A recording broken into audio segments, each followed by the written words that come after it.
Good evening to all of you. आज आपण position of carbon atom in mono substituted benzene समजून घेऊ. आता मोनो सबस्टिट्यूटेड बेन्झीन म्हणजे बेन्झीनवर एक सबस्टिट्यूएंट असेल तर नेमकं कार्बनच्या ज्या पोझिशन्स आहेत बेन्झीनवर त्यांना आपण कोणत्या पोझिशन्स म्हणतो हे समजून घेऊ. पहिल्यांदा जसं ही बेन्झीनची रिंग काढतो आता मी, बघा लक्षात ठेवा. तर ही बेन्झीनची रिंग जर घेतली आपण आणि या रिंगवर एक सबस्टिट्यूएंट घेतला आपण X. X is nothing but the substituent. हे जर सबस्टिट्यूएंट असेल कशामध्ये, या बेन्झीन रिंगमध्ये, तर हे जर सबस्टिट्यूएंट असेल तर नॅचरली यामध्ये कार्बन ॲटमच्या पोझिशन आपल्याला सांगायचे आहे. तर हा जो सबस्टिट्यूएंट असतो त्याला आपण नंबर 1 देऊ, त्यानंतर नेक्स्टला 2 देऊ, 3, 4, 5 आणि 6 कार्बन ॲटम. तर हे जे 2 आणि 6 पोझिशन्सला जर एखादा सबस्टिट्यूएंट असेल, या 2 आणि 6 पोझिशन्सला जर एखादा सबस्टिट्यूएंट येत असेल तर that positions are identical to respective that substituent. या सबस्टिट्यूएंटच्या रिस्पेक्टिव्हली हे दोन्ही पोझिशन सेम आहेत. And that positions are called as ortho positions. त्यांना आपण काय म्हणतो, अर्थो पोझिशन्स. नाव देत असताना आपण अर्थो डॅश असं देणार आहोत. त्यानंतर जी 3 आणि 5 पोझिशन्स आहेत बेन्झीन रिंगमध्ये, हे जे 3 आणि 5 पोझिशन्स आहे बेन्झीन रिंगमध्ये हे आयडेंटिकल पोझिशन्स आहेत. इथे जरी दुसरा सबस्टिट्यूएंट आला किंवा इथे जरी दुसरा सबस्टिट्यूएंट आला तर आपण सारखेच पोझिशन्स म्हणू त्यांना. म्हणून 3 आणि 5 are identical positions called as meta positions with respect to this substituent and that is denoted by M dash. त्याला आपण एम डॅश म्हणू. त्यानंतर जर आणि 1 आणि 4 पोझिशन्सला जर एखादा सबस्टिट्यूएंट आला तर that positions is called as para positions. याला काय म्हणू आपण, पॅरा पोझिशन्स. आणि पी डॅशला त्याला आपण डिनोट करू. ठीक आहे. आता ह्या ज्या आयडेंटिकल पोझिशन्स आहेत दीज आर कॉल्ड ॲज 2 आणि 6 position with respect to that substituent is called as ortho positions. This 2 is called as ortho positions. Then 3 and 5 positions are called as meta positions. These positions are called as meta positions. And this fourth opposite to this substituent are called as para positions. आता जसं हे जे आहे, हे जे prefixes आहेत अर्थो, Meta आणि para, these are called as prefix and they are named before the substituent when there is another substituent on the ring. For example, जर आपण एक एक्झाम्पल घेतलं, सपोज जर मी असं एक बेन्झीन रिंग घेतली आणि या बेन्झीन रिंग मध्ये कोणत्याही पोझिशन्सला मी असे 2 क्लोरीन लावले, तर ही झाली 1, 2, 3 आणि 3 पोझिशन्स म्हटलं की कोणती पोझिशन्स आहे, मेटा पोझिशन्स. म्हणून या कंपाऊंडचं नाव येणार आहे मेटा. 2 क्लोरीन असल्यामुळे काय म्हणणार आहोत, डायक्लोरो. आणि पॅरेंट कंपाऊंड आहे आपला बेन्झीन, म्हणून याचं नाव येणार आहे मेटा डायक्लोरो बेन्झीन. अशा प्रकारे सिमिलरली फॉर्म्युला काढला मी या प्रकारे. कशी पोझिशन्स घ्यायची, एक क्लोरीन दिला आणि इथे एक क्लोरीन दिला, कारण हे आयडेंटिकल पोझिशन्स असतात ऑल. त्यामुळे आपण जर याचं नाव द्यायचं असेल तर 1, 2, 3, 4, 1 आणि 4 positions is called as para positions. 1, 4 पोझिशन्सला आपण पॅरा म्हणू. आणि हे 2 क्लोरीन असल्यामुळे आपण काय म्हणणार आहोत, डायक्लोरो. आणि पॅरेंट कंपाऊंडला काय म्हणणार आहोत आपण, बेन्झीन. अशा प्रकारे पॅरा डायक्लोरो बेन्झीन असं म्हणणार आहोत आपण याला. क्लिअर होऊन जाईल मी काय सांगितलं आहे ते. नेक्स्ट मी जर असा एक फॉर्म्युला काढला आणि या फॉर्म्युल्यातून अशी एक क्लोरीन दिला आणि या साईडने एक क्लोरीन दिला, तर हे 1 आणि 2 पोझिशन्स आहेत. 1 आणि 2 ऍडजसेंट पोझिशन्सला जर सबस्टिट्यूएंट असेल तर आपण काय म्हणतो, अर्थो. आणि ही दोन्ही काय, दोन्ही सारखे असल्यामुळे आपण डायक्लोरो. आणि पॅरेंट कंपाऊंड काय, बेन्झीन, म्हणून याला आपण अशा प्रकारे म्हणतो. तर अशा प्रकारे आपल्याला जर एखाद्या कार्बन म्हणजे बेन्झीनवर मोनो सबस्टिट्यूएंट असेल तर त्याच्या जे ऍडजसेंट कार्बन आहेत तर ते ऍडजसेंट कार्बन म्हणजे अर्थो पोझिशन झाल्या. त्यानंतर 3 आणि 5 कार्बनला आपण काय म्हणू, मेटा पोझिशन्स म्हणू. आणि 1 आणि 4 पोझिशन्सला काय म्हणू, पॅरा पोझिशन्स म्हणू. आता असा जर मोनो सबस्टिट्यूटेड बेन्झीन असेल, बघा लक्षात ठेवायचं आहे, असा जर मोनो सबस्टिट्यूटेड बेन्झीन असेल तर त्यावर जेव्हा आपण इलेक्ट्रोफिलिक सबस्टिट्यूशन्स रिएक्शन्स करणार आहोत, बघा लक्षात ठेवायचं आहे. आता electrophilic substitutions reactions, electrophilic substitution reactions in mono substituted benzene. कशामध्ये आता मोनो सबस्टिट्यूटेड बेन्झीन मध्ये. Mono substituted benzene. Mono substituted benzene म्हणजे एकच सबस्टिट्यूएंट जेव्हा असतो बेन्झीनवर त्यावेळेस जर दुसरा सबस्टिट्यूएंट त्याच्यावर येत असेल म्हणजे दुसरा इलेक्ट्रोफाईल येत असेल तर नेमके किती प्रॉडक्ट तयार होत असतात हे समजून घेऊ. जसं आता मोनो सबस्टिट्यूटेड बेन्झीन असेल, ऑलरेडी एक सबस्टिट्यूएंट या बेन्झीनवर असेल तर नॅचरली यांची रिएक्शन जेव्हा आपण इलेक्ट्रोफिलिक सबस्टिट्यूशन्स रिएक्शन्स करू तर एक इलेक्ट्रोफाईल आणि एक न्यूक्लिओफाईल असतो, है की नाही. तर आता इलेक्ट्रोफाईल हा या सबस्टिट्यूएंटला रिप्लेस नाही करत. बघा लक्षात ठेवायचं आहे, हा जो सबस्टिट्यूएंट आहे की नाही, हा सबस्टिट्यूएंट असल्यामुळं हे जो इलेक्ट्रोफाईल आहे एक तर हे 2 पोझिशन्सवर नाही तर मग 6 पोझिशन्सवर अटॅच होईल किंवा 3 पोझिशन्सवर किंवा 5 पोझिशन्सवर अटॅच होईल किंवा हे 4 पोझिशन्सवर अटॅच होईल, है की नाही. आणि त्याच्यामुळं आपल्याला possible substitutions reactions electrophilic substitutions reactions मधले प्रॉडक्ट काय मिळतात. एक तर तो 2 पोझिशन्स किंवा 6 पोझिशन्सला जर अटॅच झाला तर आपल्याला या टाइपचा एक पॉसिबल डाय सबस्टिट्यूटेड बेन्झीन भेटेल. बघा हा ऑलरेडी आहे. हा इलेक्ट्रोफाइल्स अर्ध पोझिशन्सला येऊ शकतो, है की नाही, किंवा म्हणजे 2 पोझिशन्सला येऊ शकतो किंवा हे 6 पोझिशन्सला जर आला तर आपण असेही येऊ शकतो. बट बोथ दिस फॉर्म्युले आर आयडेंटिकल. हे दोन्ही फॉर्म्युले काय आयडेंटिकल आहे, सेम आहे. हे सेमच आहे, है की नाही. याला जर आपण असं केलं तर पुन्हा हे सेम याच फॉर्म्युल्यासारखं येतो. दुसरी पॉसिबिलिटी काय या फॉर्म्युल्यामध्ये येण्याची बघा लक्षात ठेवायचं आहे. दुसरा जो म्हणजे मोनो सबस्टिट्यूटेड बेन्झीनवर पुन्हा इलेक्ट्रोफिलिक सबस्टिट्यूशन्स केली तर एक तर 3 पोझिशन्सला किंवा 5 पोझिशन्सला ते इलेक्ट्रोफाईल येऊ शकतो, या पोझिशन्सला किंवा या पोझिशन्सला. आणि दुसरा प्रॉडक्ट तयार होईल आपल्याला जो मेटा सबस्टिट्यूटेड म्हणू आपण. इथे जर असेल तर हे 3 पोझिशन्सला जर इलेक्ट्रोफाईल आला किंवा हे कोणत्या पोझिशन्सला येऊ शकते, या साइडने जर विचार केला तर तो 5th पोझिशन्सला येणार आहे, है की नाही. But both these are same, that is called as meta. हे जे आहे हे ऑर्थो सबस्टिट्यूटेड जर कोणताही घेतला तरी. आणि तिसरी पॉसिबिलिटी काय आहे की तो सबस्टिट्यूएंट 4th पोझिशन्सला येऊ शकतो, हा इलेक्ट्रोफाईल, है की नाही.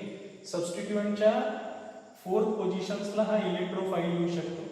म्हणजे तुमचे असे 3 पॉसिबल प्रॉडक्ट तयार होतील, अर्थो, मेटा आणि पॅरा, है की नाही. अर्थो, मेटा आणि पॅरा असे 3 पॉसिबल प्रॉडक्ट तयार होतील. पण आता हे नेमकं आपल्याला या असे जर प्रॉडक्ट तयार होत असेल तर यामध्ये कोणता प्रॉडक्ट मेजर असेल, म्हणजे नेमका कोणता तयार व्हायला पाहिजे, मेटा तयार व्हायला पाहिजे का, अर्थो तयार व्हायला पाहिजे का, पॅरा तयार व्हायला पाहिजे, तर हे डिपेंड असते की नेचर ऑफ दिस सबस्टिट्यूएंट. हा सबस्टिट्यूएंट डिसाइड करतो की येणारा इलेक्ट्रोफाईल अर्थो पोझिशन्सवर लावायचा की येणारा इलेक्ट्रोफाईल मेटा पोझिशन्सवर लावायचा का पॅरा पोझिशन्सवर लावायचा. आणि त्याच्यामुळे आपण हे जे सबस्टिट्यूएंट असते बेन्झीनवर त्यांचं नेचर समजणार आहोत. ते 2च प्रकारचे असतात. एक तर ते अर्थो पॅरा डायरेक्टिक असतात, अर्थो पॅरा डायरेक्टिक असतात. म्हणजे येणारा इलेक्ट्रोफाईल एक तर अर्थो पॅरा पोझिशन्सवरच येते, त्याला आपण अर्थो पॅरा डायरेक्टिंग ग्रुप म्हणत असतो. एक तर हे प्रॉडक्ट असते. नाही तर दुसरी कोणती पॉसिबिलिटी असते की हा जो इलेक्ट्रोफाईल आहे तो फक्त आणि फक्त मेटा पोझिशन्सवरच येऊ शकतो. आणि म्हणून दुसरी पॉसिबिलिटी असते मेटा डायरेक्टिंग ग्रुप, है की नाही. तर हा जो वरचा ग्रुप आहे तो डिसाइड करत असते की येणाऱ्या इलेक्ट्रोफाईलने नेमकं अर्थ. बघा आता आपण अर्थो आणि पॅरा डायरेक्टिंग ग्रुप किंवा ortho para producing substituent on mono substituted benzene हे समजून घेऊ किंवा meta directing group on mono substituted benzene ring हे समजून घेऊ. तर सुरुवातीला आपण अर्थो आणि पॅरा डायरेक्टिंग ग्रुप जे आपण सांगतो की रिंग ऍक्टिव्हेटिंग ग्रुप आहे. मॅक्झिमम रिएक्शन आपण अर्थो आणि पॅरा डायरेक्टिंग ग्रुप वालेच कंपाऊंड स्टडी करत असतो, कारण हे बेन्झीन पेक्षा बेन्झीन रिंगला मोर रिएक्टिव्ह बनवत असतात for the electrophilic substitutions reactions. म्हणून यांना आपण रिंग ऍक्टिव्हेटिंग ग्रुप सुद्धा म्हणत असतो अर्थो आणि पॅरा डायरेक्टिंग ग्रुपला. आता नेमकं या अर्थो आणि पॅरा डायरेक्टिंग ग्रुप आहे कोणते, तर जे बेन्झीनला डायरेक्ट अटॅच आहे mono substituent which containing non bonding electrons, ज्याच्यापाशी काय असेल असे नॉन बॉन्डिंग इलेक्ट्रॉन्स असेल तर असे जे ग्रुप आहेत नॉन बॉन्डिंग इलेक्ट्रॉन असणारे ग्रुप आहे की नाही, जे डायरेक्टली कोणाला अटॅच आहे, बेन्झीनला अटॅच आहे, ते म्हणजे कोणते कोणते असेल बरं असे हॅलोजन्स आहेत. जसं क्लोरीन असेल तर क्लोरीनवर काय असतात असे 3 नॉन बॉन्डिंग पेअर आहे. आणि त्यामुळं जर आपण क्लोरोबेन्झीन घेतला, बघा लक्षात ठेवायचा आहे, तर तो अर्थो आणि पॅरा डायरेक्टिंग आहे. म्हणजे हा जर क्लोरोबेन्झीन घेतला तर हा क्लोरोबेन्झीन क्लोरीनवरचे हे जे नॉन बॉन्डिंग इलेक्ट्रॉन्स आहेत या येणाऱ्या इलेक्ट्रोफाईलला अर्थो आणि पॅराज पोझिशन्सवर अटॅच करणार आहे. त्यानंतर क्लोरोबेन्झीन नंतर ब्रोमोबेन्झीन सोबत सुद्धा रिएक्शन्स केली तर ब्रोमोबेन्झीन मध्येही काय राहणार आहे, लोन पेअर इलेक्ट्रॉन्स राहणार आहे. त्याच्यामुळे तोही अर्थो पॅरा डायरेक्टिंग ग्रुप आहे. त्यानंतर जर आपण फिनॉल घेतला, बेन्झीनवर OH ग्रुप घेतला तर OH ग्रुपवर 2 नॉन बॉन्डिंग इलेक्ट्रॉन्स असतील, त्यामुळे तो सुद्धा अर्थो पॅरा डायरेक्टिंग ग्रुप आहे. त्यानंतर जर आपण OCH3 ग्रुप घेतला, याला आपण एनिसॉल म्हणणार आहोत. बेन्झीनवर जर OCH3 ग्रुप, बघा बेन्झीनवर जर आपण OH घेतला तर त्याला आपण काय म्हणणार आहोत, फिनॉल. हा फिनॉल सुद्धा अर्थो पॅरा डायरेक्टिंग कंपाऊंड्स आहे, याच्यावर 2 नॉन बॉन्डिंग पेअर आहे की नाही. या कंपाऊंडला आपण काय म्हणणार आहोत, फिनॉल.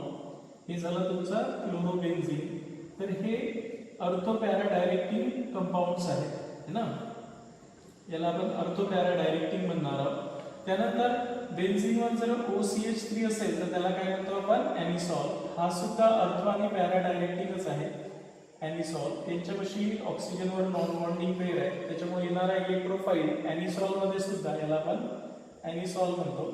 मिथिल फिनिल इथरही म्हणू शकतो.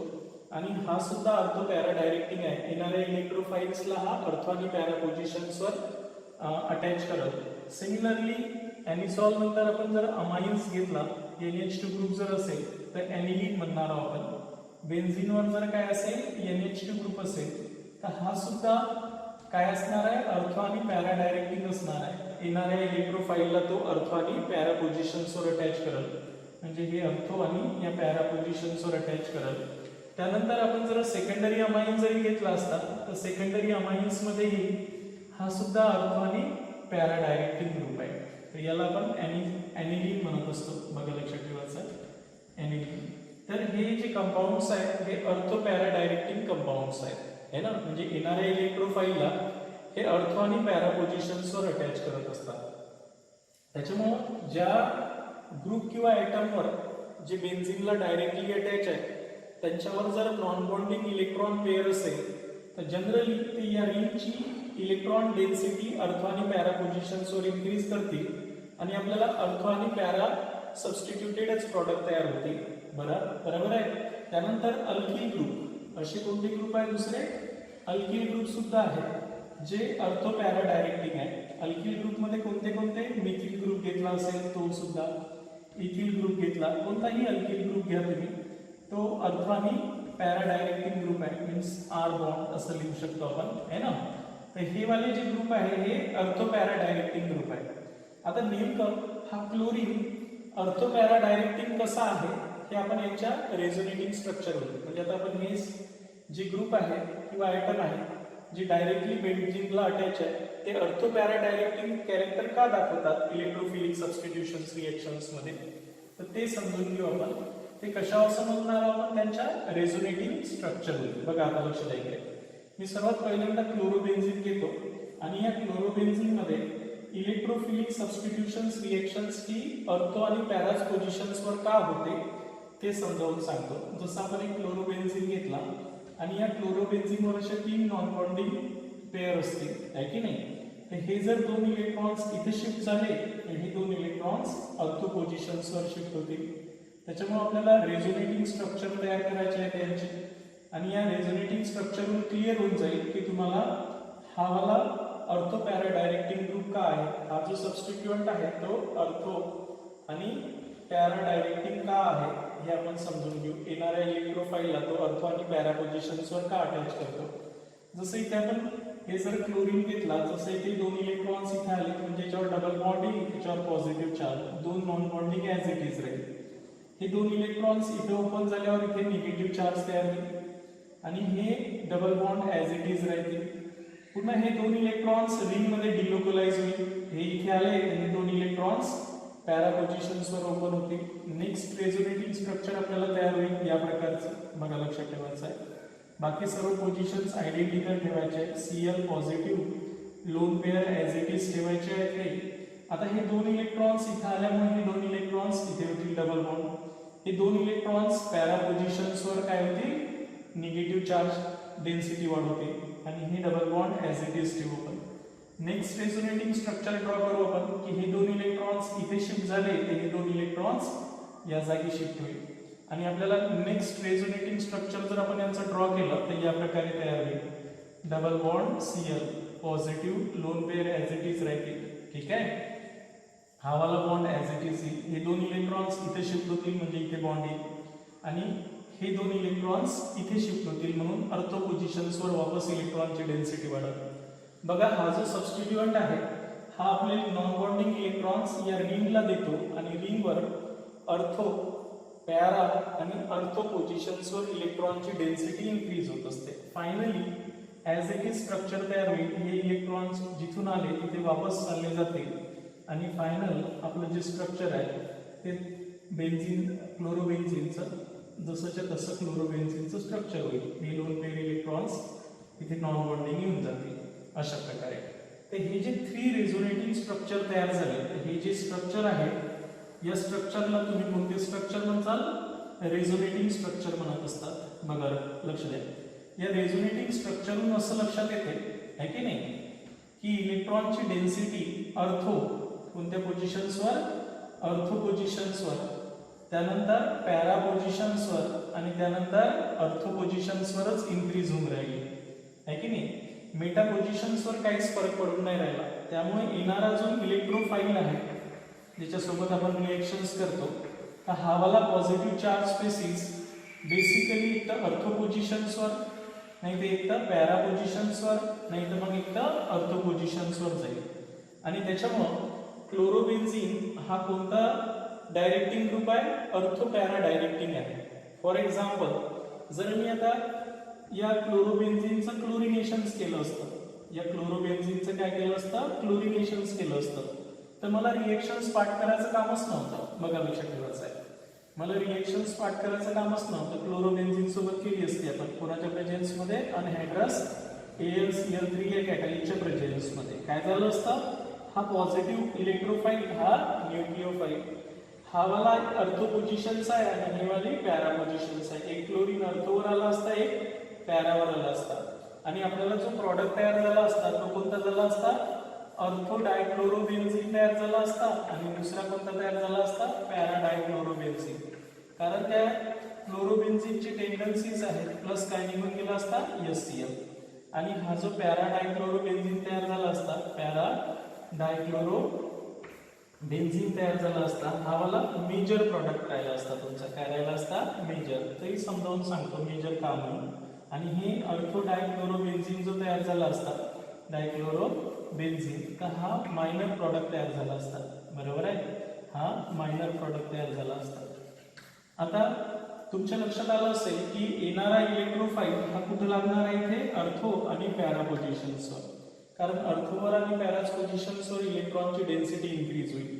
सपोज मी क्लोरोबेन्झीनचंच काय केलं असतं, अल्किलेशन्स केलं असतं, तर मला रिएक्शन्स पाठच करायची नाही आता, बस हे ग्रुप कुठेही दिसो हे अर्थो पॅरा डायरेक्टिंग आहे ना। मी जर काय केलं असतं, आता हीच रिएक्शन्स क्लोरोबेन्झीनची रिएक्शन जर घेतली असती आणि अल्किलेशन्स केलं असतं, फ्रीडल क्राफ्ट अल्किलेशन्स, मिथिल क्लोराईड सोबत रिएक्शन्स केली असती अनहायड्रस AlCl3 या लेविस ऍसिड कॅटॅलिकच्या प्रेझेन्स मध्ये, तर नॅचरली काय झालं असतं, हा इलेक्ट्रोफाइल हा न्यूक्लिओफाइल आणि हा कोणता डायरेक्टिंग आहे, अर्थो पॅरा डायरेक्टिंग आहे। म्हणजे येणाऱ्या इलेक्ट्रोफाइलला त्यांनी कुठे लावलं असतं, या अर्थोवर किंवा या पॅरा पोझिशन्सवर, म्हणजे मिथिल इथे आला असता आणि इथे आला असता आणि आपल्याला दोन प्रकारचे प्रॉडक्ट तयार होतील। एक काय तयार होईल, अर्थो क्लोरो ट्विलिन म्हणतो आपण, मी बेन्झीनवर CH3 असेल तर ट्विलिन म्हणत असतात, आणि दुसरा पॅरा क्लोरो ट्विलिन तयार झाला असता, हा क्लोरीन ॲज इट इज राहिला असता, मिथिल ग्रुप पॅरा पोझिशन्सवर आला असता प्लस HCl साइड प्रोडक्ट तयार झाला असता। तर हा वाला तुमचा पॅरा क्लोरो ट्विलिन जो असता तो कोणता असता, मेजर प्रॉडक्ट असतात आणि हा मायनर प्रॉडक्ट असतात. अर्थोवाला प्रॉडक्ट हा मायनर असतो ड्यू टू द स्टरिक हिंडरन्स म्हणून. आलं लक्षात? म्हणजे मला कोणतीही रिएक्शन्स करायची असेल तर मला ते पाठ करायचीच नाही. हा मला इलेक्ट्रोफाईल हा अर्थ आणि पॅराच पोझिशन्सवर नेणार आहे. हे कोण ठरवते? हे रेझोनेटिंग स्ट्रक्चर ठरवते. असंच मी आता तुम्हाला फिनॉलचं रेझोनेटिंग स्ट्रक्चर, एनिसॉलचं आणि एनिलीनचं रेझोनेटिंग स्ट्रक्चर काढून दाखवतो. आणि हे सर्वच अर्थ आणि पॅरा डायरेक्टिंगच आहेत, हे लक्षात ठेवायचं आहे. बघा, येणारे इलेक्ट्रोफाईलला ते कुठे लावतात? अर्थ आणि पॅरा पोझिशन्सलाच लावणार आहे. दुसरं घेतो आता मी फिनॉल. फिनॉल सुद्धा अर्थ आणि पॅरा डायरेक्टिंगच आहे. अर्थ आणि पॅरा डायरेक्टिंग आहे, म्हणजे येणाऱ्या इलेक्ट्रोफाईलला तो अर्थ आणि पॅरा पोझिशन्सवरच अटॅच करणार आहे. मी आता इथे फिनॉलचं स्ट्रक्चर काढतो. बघा, लक्षात ठेवायचं आहे. तर आपण फिनॉल घेऊ. इथे जर आपण काय घेतलाय? OH. फिनॉलवर 2 नॉन बॉन्डिंग इलेक्ट्रॉन्स असतात अशा प्रकारे. बेसिकली हे 2 इलेक्ट्रॉन्स इथं आले तर हे 2 इलेक्ट्रॉन्स इथे ओपन होतील आणि अशा प्रकारे एक रेझोनेटिंग स्ट्रक्चर स्टार्ट होईल आपलं तयार होणं. बघा, लक्षात ठेवायचं आहे. तर इथे डबल बॉन्ड होऊन जाईल आणि हा OH positive lone pair electrons इथे आले. इथे आल्यामुळे इथे डबल बॉन्ड झाला आणि हे इलेक्ट्रॉन्स अर्थ पोझिशन्सवर ओपन झाले. हे बाकीचे इलेक्ट्रॉन्स ॲज इट इज ठेवा. नंतर हे जे इलेक्ट्रॉन्स आहे हे डिलोकलाइज होतील, फिरतील. मग हे पॅरा पोझिशन्सवर ओपन होईल, आहे की नाही? म्हणजे नेक्स्ट रेझोनेटिंग स्ट्रक्चर तुमचं या प्रकारे भेटेल आपल्याला. Double bond OH positive as it is असेल लोन पेअर. त्यानंतर हे इलेक्ट्रॉन्स इथं आल्यामुळे इथे डबल बॉन्ड होईल. हे इलेक्ट्रॉन्स इथे ओपन झाल्यामुळे पॅरा पोझिशन्सवर पुन्हा इलेक्ट्रॉनची डेन्सिटी वाढेल. हे इथेच राहील. पुन्हा हे 2 इलेक्ट्रॉन्स इथे शिफ्ट झाले तर हे 2 इलेक्ट्रॉन्स इथे शिफ्ट होतील. म्हणजे नेक्स्ट इलेक्ट्रॉनची डेन्सिटी तुमची कोणत्या पोझिशन्सवर वाढली? अर्थ पोझिशन्सवर वाढली. बघा, पुन्हा इथे अर्थ पोझिशन्सवर इलेक्ट्रॉनची डेन्सिटी वाढली, आहे की नाही? हे 2 इलेक्ट्रॉन्स इथे गेले आणि फायनली हे इलेक्ट्रॉन्स इथून इथे शिफ्ट झाले आणि आपल्याला फायनल स्ट्रक्चर भेटलं. कशाचं? फिनॉलचं. तर हे झालं तुमचं फिनॉलचं फायनल स्ट्रक्चर अशा प्रकारे, आहे ना? तर अशा प्रकारे. आणि हे जे रेझोनेटिंग स्ट्रक्चर आहे हे काय इंडिकेट करतात? की हा फिनॉलिक ग्रुप जो आहे OH ग्रुप, हा जो OH ग्रुप आहे हा अर्थो अँड पॅरा डायरेक्टिंग आहे. त्याचं कारण आहे की हा आपले लोन पेअर इलेक्ट्रॉन्स या रिंगमध्ये देऊन इलेक्ट्रॉनची डेन्सिटी अर्थ आणि पॅरा पोझिशन्सवर इन्क्रीज करते. त्यामुळे मी जर फिनॉलचं ब्रोमिनेशन्स केलं, लक्ष द्या आता, तर मला पाठ करायचं कामच नाहीये. फिनॉलचं काय केलं आपण? ब्रोमिनेशन्स केलं तर फिनॉल हा अर्थ पॅरा डायरेक्टिंग आहे. याचं ब्रोमिनेशन जर केलं in the presence of carbon disulphide या नॉन पोलर सॉल्व्हंटमध्ये, आहे ना, तर काय होणार आहे? एक Br पॉझिटिव्ह आणि एक Br निगेटिव्ह इलेक्ट्रोफाइल नेमका कुठं जाणार आहे? अर्थो आणि पॅरा पोझिशन्सवर अटॅच होईल आणि आपल्याला काय भेटेल? अर्थो ब्रोमो फिनॉल भेटेल. अर्थो ब्रोमो फिनॉल भेटेल आणि दुसरा कोणता भेटेल? Para bromo phenol. Major product कोणता राहील? पॅरा ब्रोमो फिनॉल हा मेजर प्रॉडक्ट असेल. प्लस काय निघून जाणार आहे? HBr साईड प्रॉडक्ट निघून जातील अशा प्रकारे. तर हा वाला मेजर असेल, हा वाला मायनर प्रॉडक्ट असेल. तर हे सुद्धा आपल्याला कशावरून ठरवता आलं? की या रेझोनेटिंग स्ट्रक्चरमुळे. आणि म्हणून ही लोन पेअर इलेक्ट्रॉन्स इथे जर आले तर हे काय करतात? या रिंगवर अर्थो पॅरा आणि अर्थ पोझिशन्सवर इलेक्ट्रॉनची डेन्सिटी वाढवतात. त्याच्यामुळे इनकमिंग इलेक्ट्रोफाईल हा नेहमी अर्थो पॅरा किंवा अर्थ पोझिशन्सवर जाईल. आता पॅरा पोझिशन्सवर स्टरिकली लेस हिंडरन्स असते, म्हणजे हा ग्रुप याच्या जवळ गेला तर कोणी त्याला अडथळा आणत नाही. पण हा ग्रुप जर या OH ग्रुपच्या जवळ गेला तर थोडं हिंडरन्स करते आणि त्यामुळे मेजर प्रॉडक्ट आपला कोणता असतो? पॅरावाला प्रोडक्ट मेजर असतो. तर हे झालं कोणाचं रेझोनेटिंग स्ट्रक्चर? फिनॉलचे. असंच मी आता तुम्हाला एनिसॉलचं रेझोनेटिंग स्ट्रक्चर ड्रॉ करून दाखवतो. बघा, असंच मी तुम्हाला अर्थ पॅरा डायरेक्टिंग मध्ये पुन्हा हे एनिसॉल, या एनिसॉलचं रेझोनेटिंग स्ट्रक्चर काढू आपण आता. कोण? एनिसॉल. एनिसॉल म्हणजे बेन्झीनवर कोणता ग्रुप? OCH3 group. याला काय म्हणतो आपण? एनिसॉल म्हणतो. हे लोन पेअर इलेक्ट्रॉन्स आहे ॲज इट इज आणि ही डबल बॉन्ड अल्टरनेट आहे. हे इलेक्ट्रॉन जसे इथे येतील तसे हे इलेक्ट्रॉन्स इथे शिफ्ट होतील. म्हणजे पहिलं रेझोनेटिंग स्ट्रक्चर तुमचं या प्रकारचं तयार होईल. Double bond OCH3 positive lone pair as it is, आहे की नाही? हे 2 इलेक्ट्रॉन्स इथं आल्यामुळे हे पाय बॉन्डिंग इलेक्ट्रॉन्स इथं ओपन होतील आणि हे बाकीचे बॉन्ड ॲज इट इज राहील. नंतर ही इलेक्ट्रॉन डिलोकलाइज होईल, रिंगमध्ये फिरतील आणि या प्रकारे पॅरा पोझिशन्सवर वापस इलेक्ट्रॉनची डेन्सिटी इन्क्रीज होईल. बघा लक्षात ठेवायचं आहे. OCH3 इथे double bond positive lone pair. नंतर हे इलेक्ट्रॉनची डेन्सिटी पॅरा पोझिशन्सवर वाढली, वापस हे इलेक्ट्रॉन्स अर्थ पोझिशन्सवर शिफ्ट होतील. सेम आहे, तुम्ही कोणत्याही याच्यातली स्ट्रक्चर पाहिलं तर हे बघा double bond OCH3 positive lone pair आहे ना. अशा प्रकारे पुन्हा इलेक्ट्रॉनची डेन्सिटी अर्थवर वाढली, वापस हे इलेक्ट्रॉन्स ॲज इट इज जिथे होते तिथे वापस चालले गेले आणि पुन्हा रेझोनेटिंग स्ट्रक्चरनुसार ही जी स्ट्रक्चर आहे याच्यावरून असं लक्षात येते की हा ॲनिसॉल सुद्धा कोणता आहे, अर्थो पॅरा डायरेक्टिंग आहे. कारण हे रेझोनेटिंग स्ट्रक्चर काय इंडिकेट करतं त्याला की याची जी इलेक्ट्रॉनची डेन्सिटी आहे हे अर्थो पॅरा आणि अर्थो पोझिशन्सवर इन्क्रीज होते. त्यामुळे मी जर याचं ब्रोमिनेशन्स केलं किंवा नायट्रेशन्स केलं किंवा सल्फोनेशन्स केलं तर हे कुठं होणार आहे, अर्थो आणि पॅरा पोझिशन्सवर. फॉर एक्झाम्पल मी जर म्हटलं असतं की ॲनिसॉल घ्या आणि या ॲनिसॉलचं नायट्रेशन्स करा. नायट्रेशन्स म्हणजे नायट्रिक ॲसिड सोबत रिएक्शन्स कॉन्सन्ट्रेटेड आहे की नाही. असं जर म्हटलं कॉन्सन्ट्रेटेड सल्फ्युरिक ॲसिडच्या प्रेझेन्समध्ये नायट्रेटिक मिक्सचर घेतो आपण, तर हे NO2 पॉझिटिव्ह ही निगेटिव्ह, तर हे अर्थो पोझिशन्स आणि पॅरा पोझिशन्सला जाऊन काय झाले असते, लागले असते आणि आपल्याला काय भेटलं असतं. अशा प्रकारे अर्थो नायट्रो ॲनिसॉल भेटला असता, अर्थो नायट्रो ॲनिसॉल आणि दुसरा प्रॉडक्ट भेटला असता पॅरा नायट्रो ॲनिसॉल, पॅरा नायट्रो ॲनिसॉल भेटला असता. अशा प्रकारे प्लस काय तयार झालं असतं H2O. तर अशा प्रकारे आपण यांचं नायट्रेशन्स करणार आहोत. तर in this way they are अर्थो अँड पॅरा डायरेक्टिंग ग्रुप्स. हे अर्थो आणि पॅरा डायरेक्टिंग आहे. असंच तुमचं NH2 आहे, RNH2 आहे. त्यानंतर इथे जर आपण अल्किल ग्रुप घेतला, काय घेतला, अल्किल ग्रुप घेतला, तर अल्किल ग्रुप हा काय करणार आहे बघा. दुसरा जो अर्थो आणि पॅरा डायरेक्टिंग ग्रुप आहे ते कोणते आहेत, अल्किल ग्रुप आहे. ठीक आहे, अल्किल ग्रुप आहे. ते सुद्धा इलेक्ट्रॉनची डेन्सिटी रिंगवर अर्थो आणि पॅरा पोझिशन्सवर वाढवतात. अल्किल ग्रुप म्हणजे R bond, that is methyl group असेल, इथिल ग्रुप जर बेन्झीन रिंगवर असेल तर यांच्या जर इलेक्ट्रोफिलिक सबस्टिट्यूशन्स रिएक्शन्स केल्या आपण, म्हणजेच जसं तुम्ही जर एक बेन्झीन मिथिल बेन्झीन म्हणजे ट्युलिन घेतला आणि यांची रिएक्शन जर करतो म्हटलं तर हे प्लसा इंडक्टिव्ह इफेक्ट न्यूनुसार हा प्लसा इंडक्टिव्ह इफेक्ट दाखवतो.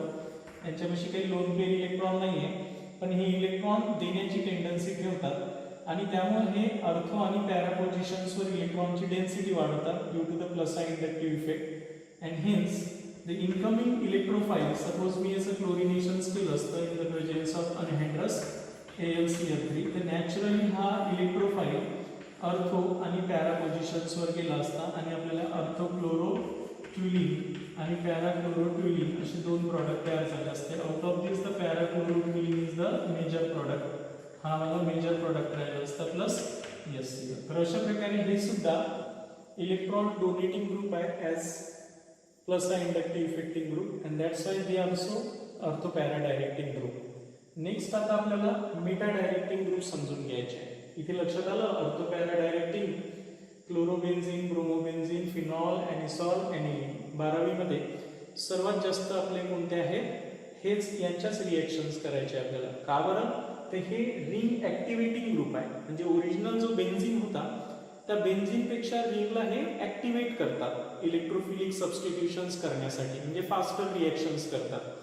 आता दुसरे आहे डिॲक्टिवेटिंग ग्रुप. डिॲक्टिवेटिंग ग्रुप म्हणजे जे बेन्झीन जेवढी ॲक्टिव्हिटी आहे त्याची की इलेक्ट्रोफिलिक सबस्टिट्यूशन रिएक्शन करण्याची टेंडन्सी आहे त्याच्यापेक्षा स्लोअर टेंडन्सी असेल कोणाची, मेटा डायरेक्टिंग ग्रुपची. मग आता नेमकं आपल्या बेन्झीनवर कोणता ग्रुप असेल तर तो मेटा डायरेक्टिंग असेल हे आपल्याला शिकायचं आहे. आणि म्हणून आता आपण मेटा डायरेक्टिंग ग्रुप पाहणार आहोत.